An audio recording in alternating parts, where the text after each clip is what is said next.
Fastball swing and a miss, the throw over to second base, and the tag is going to be in time. It's a double play. Strike him out, throw him out. Breaks off speed, that's hit well. Deep shot, deep right field. How about that? A two-run jack. 3 balls, 1 strike, and the pitch. Line drive into left field, base hit. Isaac Hill's going to score, staying up, and Ryan Severns walks it off. It's a 7-6 walk-off win for your Medford Rogues, and Medford takes game 1.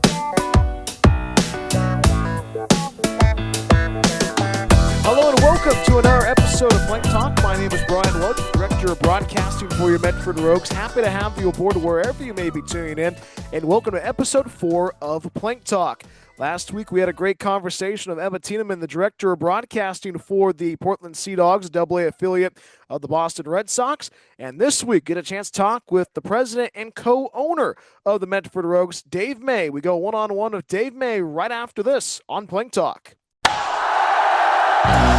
Do you want to make an impact with the Rogues this season? Every summer, elite collegiate players from across the country travel to the Rogue Valley to chase their professional dreams. But they can't do it alone. They need a home away from home. We're looking for local families to open up their doors and host a Rogues player from May 28th through July 23rd. It's more than a place to stay. It's a chance to build lifelong relationships and mentor the next generation of baseball stars. When you join the Rogues family as a host, we'll take care of you too. You'll receive a Rogues season pass for your entire household to see every home game at Harry and David Field, plus exclusive access to team functions and special events. Swing for the fences and be a host family this summer. Ready to step up to the plate? Contact Dave May today. Call 541-973-2883. The Medford Rogues, your team, your summer, your family.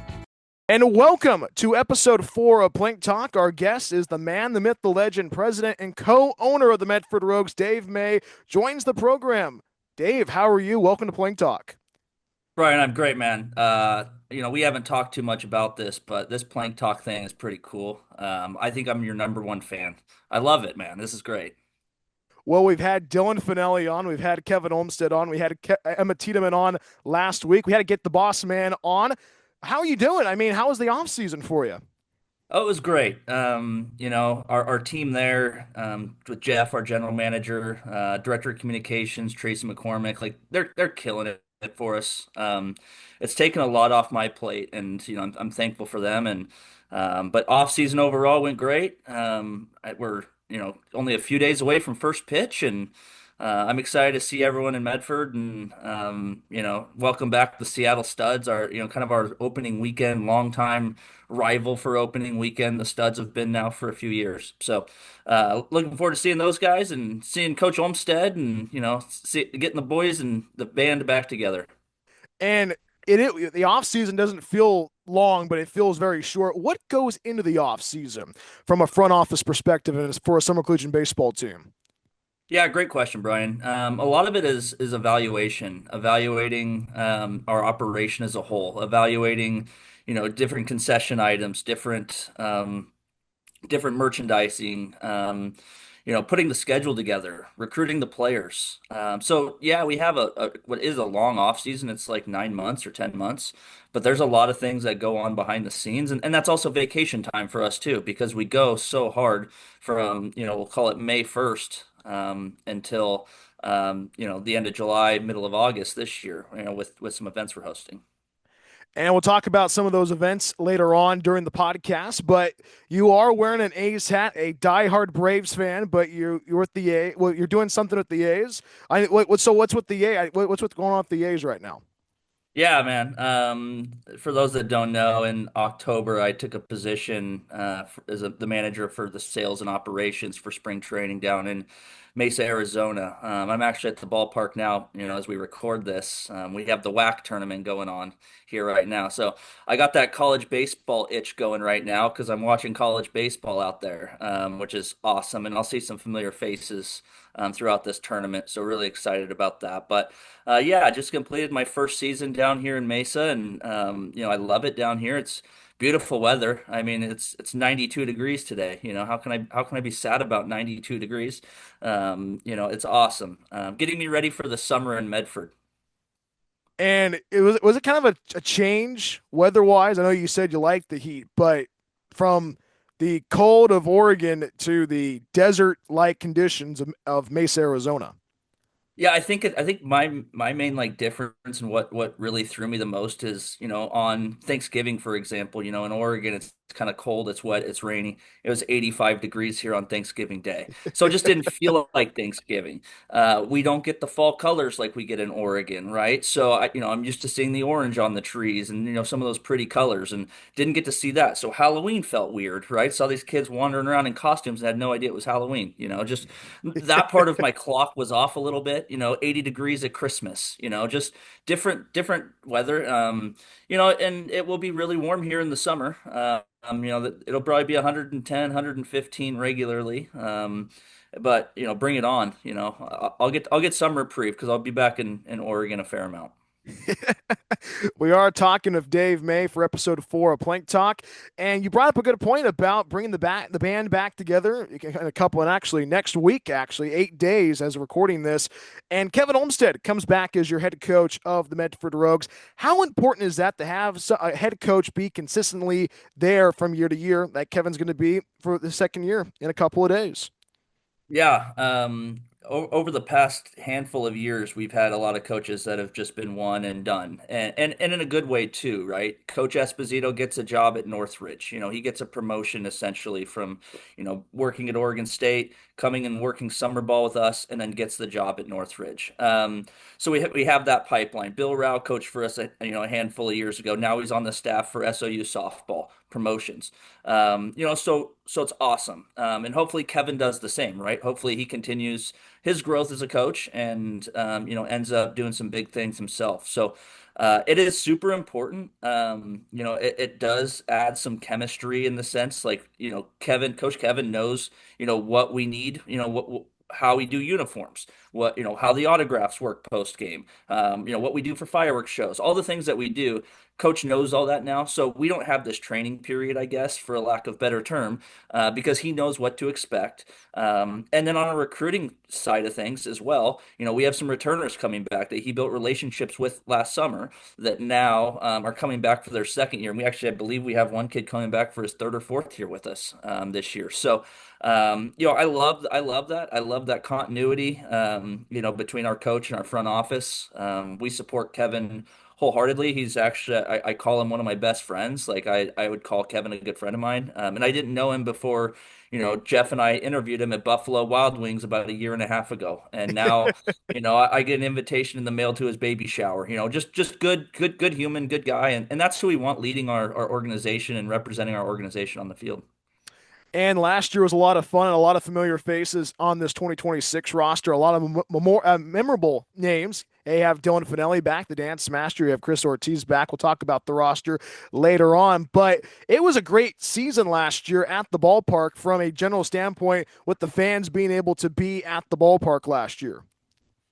Yeah, one of the main reasons that we do this is for that family environment. We get comments all the time that they feel like their kids are safe in our ballpark and they can run around almost dang near unsupervised, just because of how safe we have it and the amount of eyes we have, on the kids. And we want that. We want kids to run around, have fun, chase foul balls, get autographs. So that, I mean, that's a big part of our model is that family fun entertainment. So I'm looking forward to that same feel, that same vibe, during this 2026 season, and then future years as well. But talking about 2026, we're excited for the 39 home games that we have. We're excited for the Pacific Empire League, which I'm sure we'll get into, and just overall excited about this roster, coaches, and excited for the community to be able to bring this back to Southern Oregon. And also, let's talk about the field, Harry and David Field. That'll be rocking on May 28th, next Thursday night at 6:35 p.m. against the Seattle Studs. Hey, new makeover for Harry and David Field in the offseason. Talk about that, boss. Yeah, man. It's great. The city of Medford led the project and did a fantastic job in vetting, the right people to be to take this project on. And we had a guy by the name of Clay Wood, who's a longtime groundskeeper at the pro level. do the consulting. I ended up putting him in touch with the city.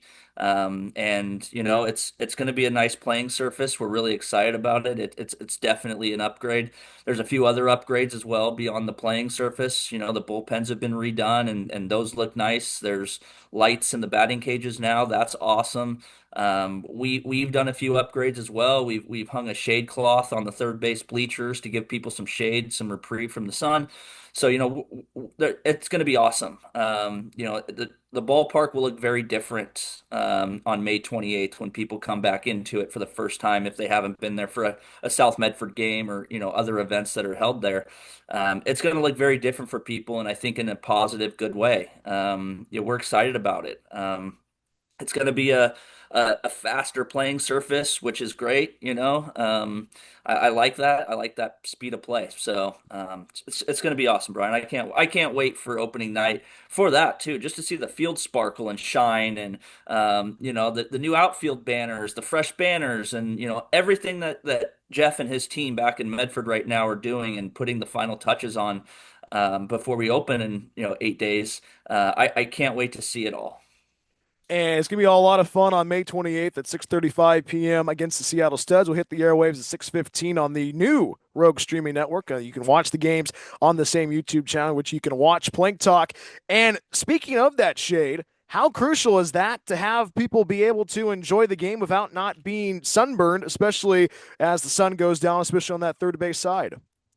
Yeah, it's massive. It's something that, we're hoping in the future, we can come up with a more of a permanent structure, maybe if, for fans or people listening, like Lincoln has and the Potters, they have a really nice like shade cloth setup that covers their seating area. Hopefully down the road a little bit, that's a project that we can work with the city of Medford, and get even more shade. But right now, temporarily, trying to do as much as we can, with what we have. And I think that is going to be an upgrade that might seem small right now, but come the middle of July when it's really warm in Medford and people are getting sunburned, they'll be fighting for those seats that are going to be in the shade. I guarantee it. And it's going to be a lot of fun. And it all starts May 28th. But last year, being in my first year, I always enjoyed the theme nights, especially when you threw it back to the Timberjacks. That was a lot for you to be able to experience that, as well as the fireworks nights. Some new promotional nights this year for the Rogues. Yeah, you have some dinner with your GM one night, and you throw back a few adult sodas, and all of a sudden Rowdy Ball gets created. And Rowdy Ball is going to be great. I'm excited for it. Essentially, what that is, it's going to be a spin-off of Banana Ball for anyone that knows what the Savannah Bananas are. This is going to be a spin-off of that. It's also a charity event as well. It's a charity event for our local men's adult league. They're doing a ticket fundraiser. I believe they're going to do 50-50. We're trying to find ways to lower their playing costs.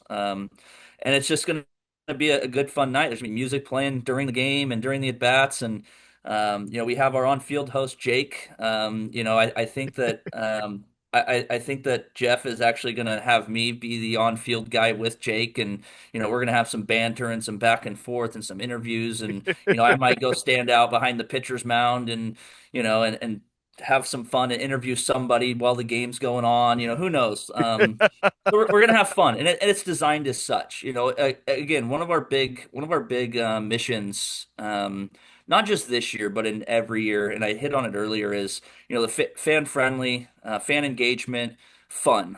And this game, there'll be no stats, right? We're not keeping stats for this one. We're just gonna go out there and have a good time. Maybe Coach Olmsted will do some sort of jig and do some dancing, and who knows. Obviously, we have Dylan Finelli. He'll be a very entertaining piece of our plan that we're going to be doing there for that event. But yeah, that's coming up. In just a couple of weeks. Actually, I think it's 2 weeks from today, That's Brian. right. So we're excited for that. That's a big one. We've done country night in the past. We're doing that again this year, but our twist to that, we changed. The concert's going to be pregame, instead of postgame, and which is unique, that there's going to be an on-field concert going on during batting practice. But that's a good way for people. Most people don't get to see our team take batting practice. And so now you get a live concert and you get to watch your 2026 Rogues take batting practice. That's a special treat. And so really excited about that for opening weekend. Of course, as you mentioned, we have the fireworks. Paint the Park Pink is back. Military appreciation is going to be awesome this year. It's Navy themed. We the jerseys are killer. Again, all these things that we do, these jersey auctions, like we auction these jerseys off, and the team makes no money on that. Actually, we lose money on it. And we donate that money from the proceeds to local charities. So, the Breast Center, or a military group around here will donate to on military night. So I'm really looking forward to those. A big one this year that's new, First Responders Night. We're Mm. going to have some cool things out there. We're going to have some police vehicles. Mercy Flights is going to be on site as well, the helicopter company. Who knows? Maybe I can even talk them into a flyover or something. But we do these events with the fans in mind. And I've taken that from the Savannah Bananas. I mean, they're Fan First Entertainment. That is their company name.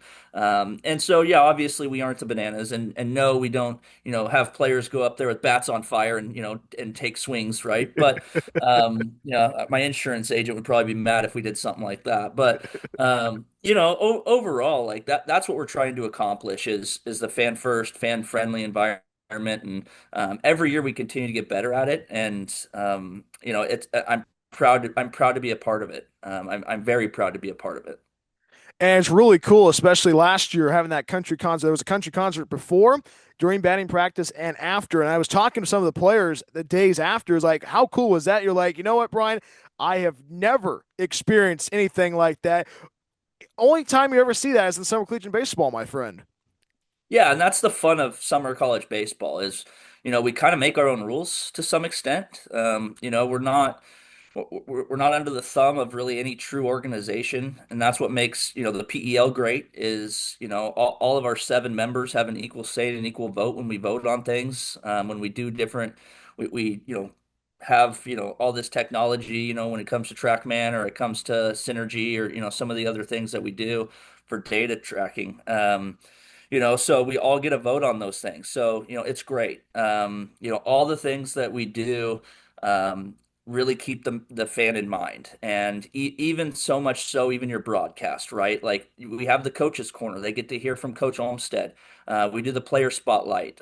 They get to Mm-hmm. know these players. We have Travis Finney coming back, who's from Australia, right? Like that's really cool for people to get an up close personal experience. And adding the broadcast back last year and bringing you in was fantastic, and we're happy to have you back in year 2. Yes, sir. And just overall, I mean, that's what we're looking to do. We're looking to raise the bar every year, and we think that this year we're going to be better than last year, and which was better than 2024 and better than 23. So that's always our goal every year. And we always want to keep raising the bar, but also you forgot to talk about Rowdy's birthday party. That I Yeah, good call. Yeah. I'm excited for it. Rowdy's excited for it. He's inviting all of his best friends, all of his mascot friends are going to come out for his birthday. So that'll be fun. We'll have some fun with that one. I'm excited for to highlight Rowdy as much as we can this year. Rowdy's a staple for the Medford Rogues. He's recognizable brand now, and we love Rowdy. He's great. And now that you mention it, we have Little League night this year. That's Mhm. brand new. That's important. Again, something else that we're doing to get kids involved and get them there. So any kid who shows up in their Little League jersey on June 20th, Saturday, June 20th, will get into the game for free. And we'll probably do some type of on-field ceremony highlighting the kids, and maybe a special autograph session, throw out select a kid to throw out the ceremonial first pitch, do some fun things around that.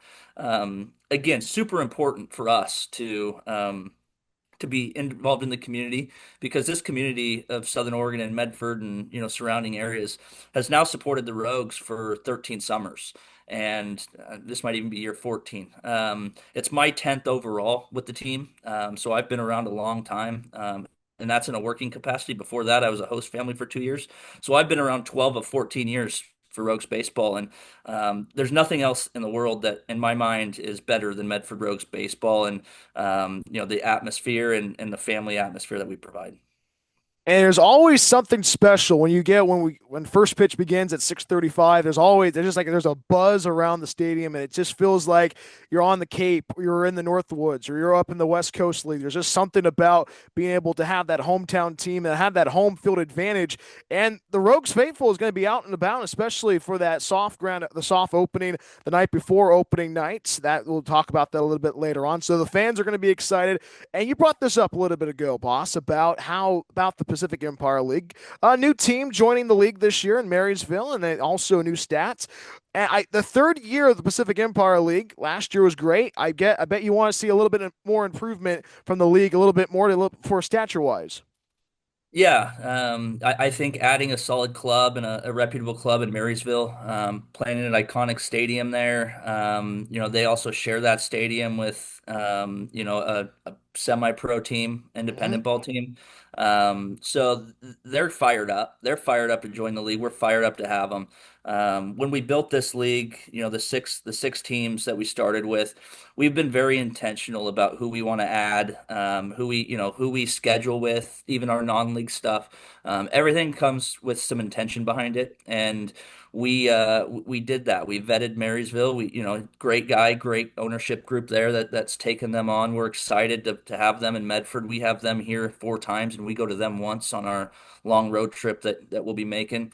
So I like that addition. That it also creates a little bit more league buzz that we are growing, and hopefully in the next year or two we get that to 8 or 10 teams, and continue to grow the Pacific Empire League. And some of the things that we've done.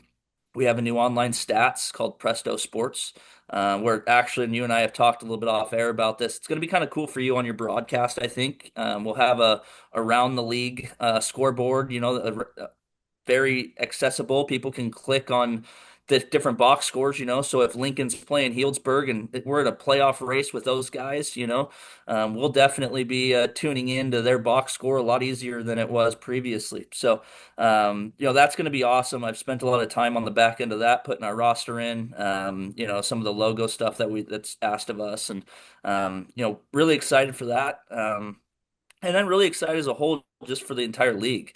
Everybody's raising the bar like every year. From the players we're getting to the ballpark experiences, to just the overall communication our league has been incredible. I call all those guys and our commissioner as well, our league president. I call them all friends of mine, and they are. We built this thing together. We're all passionate about it. We meet pretty regularly on Zoom, and then when we get opportunities, we'll go to their ballpark and they treat us well. And when the visiting, front office staff comes to ours, we treat them well. And that's a good relation. Those are the good relationships that we want the Pacific Empire League to be, and that's why we're proud to be founding members of the Pacific Empire League. And you think about the players last year that were in the league. You think about Trevor Smith, who's playing at Washington State, played for the Rogues. You think about Logan Sutter, who played first base for the Healdsburg Prune Packers, an everyday starter for South Carolina. So you think about, and also a lot of guys, Tyler Howard from UC Davis, he played in the Pacific Empire League as well. So you see names that you see on Fridays, Saturdays, and Sundays playing college baseball, making a big impact for their college squad. It kind of shows how great that league is as one of the most premier leagues on the West Coast that can be able to develop talent.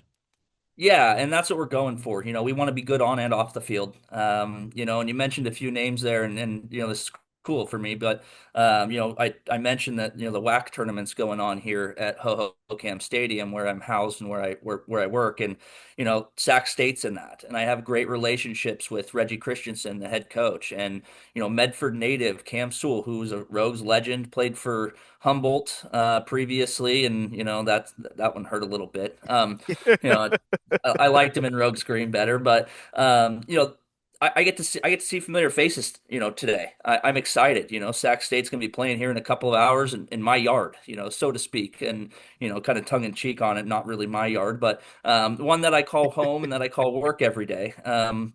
So I'm excited about those. I'm excited about those relationships, building new relationships, and having the platform of the Pacific Empire League really helps me in doing so. I can talk about the league confidently, and to your point, Logan Sutter, everyday first baseman at a power team, power conference. Mm-hmm.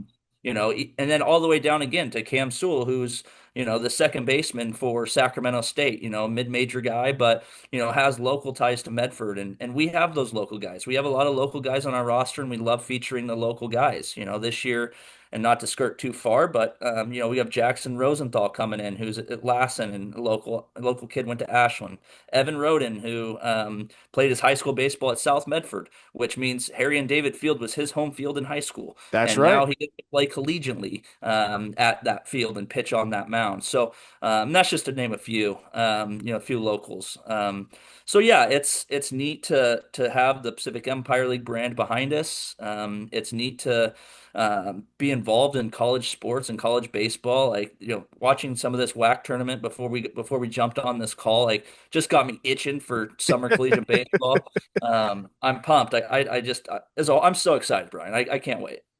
And we talked about the promotional nights. We talked about the team. We talked about the season. Anything else that we should watch out for? I mean, for the couple of the beverage wise at the ballpark with the cups.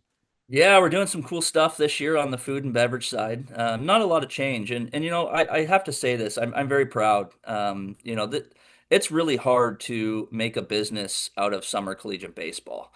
Very very difficult. And that being said, that the costs of rising, right? Everything, all the costs are rising, and that's just the landscape and the economy that we live in. And I'm proud that we haven't raised our ticket prices in my 10 years, right? From a season ticket price to individual walk-up ticket price. In fact, we've slashed prices. We do free admissions. We do half-price tickets on certain days, right? So we're finding ways to get people into the ballpark. And then from a concession standpoint and a food side of things, we're not. I think the only item we're raising this year is ice cream. Like, I think that's the only item going up.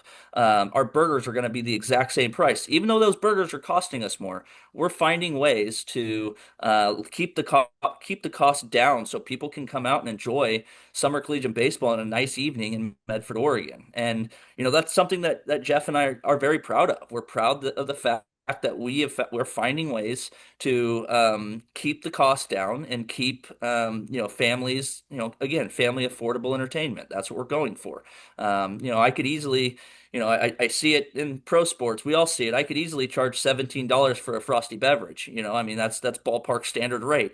And here we are. We're working on a $2 Tuesday deal where we're doing $2 adult beverages, right? So, like, we're trying to find ways to save people money, and so I'm very proud of that. I'm proud of the fact that we have figured that out, and we know the Medford market very well, with me living there essentially my whole life, and Jeff, our GM, living there his whole life, essentially, outside of going away for college for a couple of years. So we're tuned into what the demand is and what the need is, and we're just so thankful to provide it. So yeah, we're looking at $2 Tuesdays, so that'll be fun. We're in the process of finalizing that partnership actually right now. So that would be great. And then, obviously your K batters still exists, and Mm-hmm. which is always a crowd favorite. People love the K batter. And then happy hour still exists, and so we're finding ways to keep costs down and have people enjoy a nice evening in Medford. And you brought up being able to live in Medford and growing up there. Do you pinch yourself every day? A kid that went to the Medford A's games when you were growing up, and now you work with the Rogues, you work with the A's. Is that kind of a pinch me moment for you? Absolutely, man. I mean, it's crazy. I just this spring, I had to go into the locker room and talk with somebody on the baseball operations side, and about like a ceremonial first pitch or something. And I walk through, and I'm on the way to find my guy, and Nick Kurtz, who's the American League MVP, American League Rookie of the Year last year. Hey Dave, how's it going? Hey Nick, how's it going, man? Yeah, pinch me. Nick Kurtz just said hi to me. Oh my gosh. So yeah, there's some of those moments, but at the same time, just like in pro sports or collegiate sports, we all tie our shoes the same. I consider myself pretty good at what I do, just as, these athletes are very good at what they do, and they have a job to do, and so do I. So I don't get starstruck anymore, which is really good. I mean, shaking Mike Trout's hand this year is like, oh my gosh, like what an iconic moment. Like I met Mike Trout, so some of those things, making some really good relationships. In fact, it will be announced soon, but we have a member of the A's coaching staff. His kid is going to be playing for Medford this summer, and that's really neat. That's based on the connection that I made here through spring training. That that family is entrusting me to bring their son to Medford and have him play for the Medford Rogues fans. And that stuff. Those are the stuff that's cool to me. That the relationships are cool. But yeah, Brian, certainly like every time I walk into the building, it's like pinch me, the opportunities that I've been given. Like I got to go to the A's opening night in Sacramento this year, and just to be a part of the opening day festivities, and to stand next to the general manager of the team. I mean, just epic. I mean, just epic. And then on a professional side, it's great. I've really made good contacts with the city of Mesa where we're at, and the mayor and city council members, and that's been great. And Visit Mesa. I just Lance from Visit Mesa's here right now, and before we jumped on, I got to give Lance a big hug. So those relationships are great, and again, to your point, like it is kind of like a pinch me moment. Like I am a small town Southern Oregon kid who, for a lack of better term, like pretty uneducated. I just, got into this, 10 years ago, and the work that I've put in on it has been, obviously very rewarding, professionally for me. And I'm living my dream. I truly am living my dream. I mean, there's a lot of people that would trade places with me. I work in collegiate sports and for a major league baseball team. I mean, there's so many people that would die to say they do that, and I'm honored and I'm humbled by it. Like it's incredible. Dave, always a pleasure, my friend. Safe travels up to Medford, but also, more importantly, enjoy the WAC tournament down in Mesa. And we'll see you at the ballpark next week, my friend. I'll be there. I can't wait. I'm looking forward to it. I'm looking forward to seeing you, Brian. And like I said, getting the band back together, and getting seeing the players coming in, and all the good stuff, and obviously Coach Olmsted and his staff. So we'll see you next week, and go Rogues. Let's get rowdy this year, Brian. Let's do it. Great conversation of Dave made today for episode 4 of Plank Talk. Don't forget to get your tickets at medfordroguesbaseball.simpletix.com. Opening day, as of recording this, is 8 days away. Medford and Seattle battling it out on May 28th, 6:35 first pitch. We'll get going at the Rogues on Deck show at 6:15.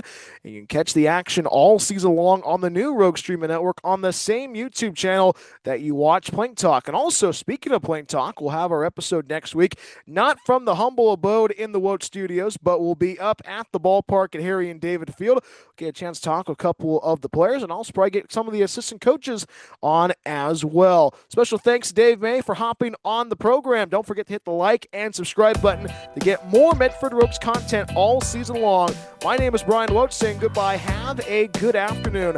Thank you so much for watching and listening to Plank Talk. As always, go Rogues.